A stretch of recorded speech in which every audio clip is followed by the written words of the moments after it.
at the Rancher's Homestead. Welcome back to the channel, and we're gonna do a talking video today. So this is my tip 2 in my old-fashioned kitchen, the gluten-free edition. This is where I just do a talking video more on knowledge and different things that have to relate with gluten-free cooking from scratch in your kitchen. So I know I have a lot of gluten-free followers, and over the last 34 years or so that I have ate gluten-free, I have gained a lot of knowledge in just this area and how to make things right, because cooking from scratch gluten-free can be challenging, but it doesn't have to be. So today what we're going to talk about is how you can take a regular recipe and make it gluten-free. Now, there are a few things that you need to know when you're looking at a recipe. Everyone always thinks, especially when they're new going to gluten-free, is the flour. And of course, yes, that is where the gluten is. The gluten is in flour. But what people don't understand is that they use flour or wheat as a thickening agent in a lot of other things. So the first thing you're going to look at is the flour. When you're looking at a recipe, if it's calling for an all-purpose flour, as long as you get a good gluten-free all-purpose flour, you should be able to substitute 1 for 1. So if it's 1 cup of all-purpose flour, you can go ahead and substitute it for 1 cup of gluten-free all-purpose flour. Here's where it gets kind of tricky, and you'll have to jump back a few videos. I can link it in the description on the different gluten-free flours that I always have on hand and the different gluten-free flours that you're going to want to use. Not all gluten-free all-purpose flours are the same, and so depending on which flour you use will depend on what kind of product you're going to get.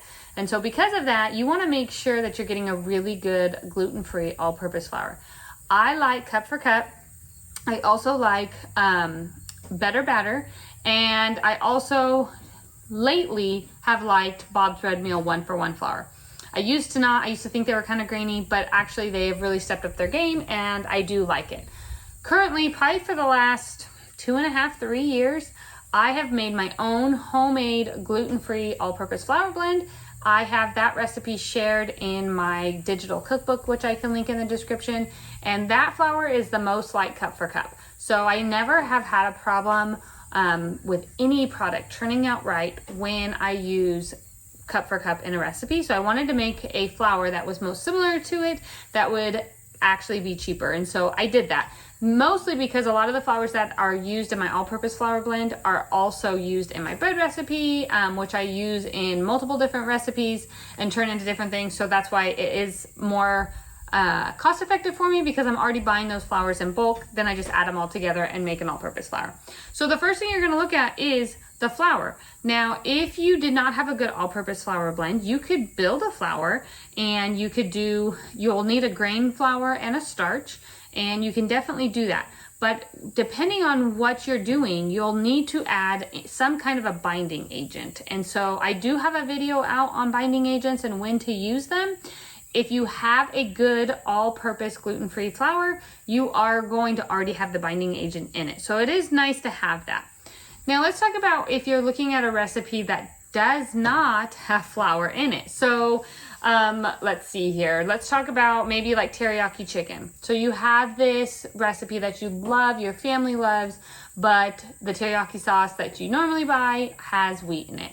So you can do a couple different things. There are good homemade versions of teriyaki sauce out there, or you can get a gluten-free teriyaki sauce. And I'm trying to think the one that I get on Azure Standard. I'll have to link it in the description because I can't think of the brand right now. But you can get a regular one, and then all you have to do is use the right sauce and the whole dish is gluten-free. Another trick when you're talking gluten-free is like my scallop potato recipe. What makes those gluten-free that wouldn't make them ordinarily gluten-free is I use an all-purpose flour that's gluten-free instead of regular all-purpose flour. So when you're looking at recipes, I guess what I'm trying to say in this video is don't throw out all your recipes. If you're new to gluten-free, don't throw out all of your recipes and I can't make that anymore, I can't make that. A lot of times they're so easily adaptable and your whole family will love them. For instance, my gluten-free rice-a-roni recipe, you can make that so easily gluten-free and serve it to everybody and nobody would even know the difference. So all it is, you're going to change out the pasta. So you do the whole recipe just the same, and I can link it. I use gluten-free spaghetti pasta in it. You can use just whatever one you need, but if you need to be gluten-free, make sure you use gluten-free pasta, and the whole recipe's changed. So you don't need to throw out all of your recipes just because you have to eat gluten-free now.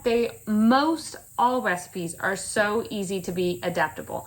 Look at the different ingredients, and then you'll just have to tweak a little bit. Where it says to use all-purpose flour, make sure to use a gluten-free all-purpose flour. If it has things like a different salad dressing or a sauce or something like that that you know has wheat in it, then 9 times out of 10 nowadays you can find one or make one homemade that can be to your liking. It is very, very easy to do.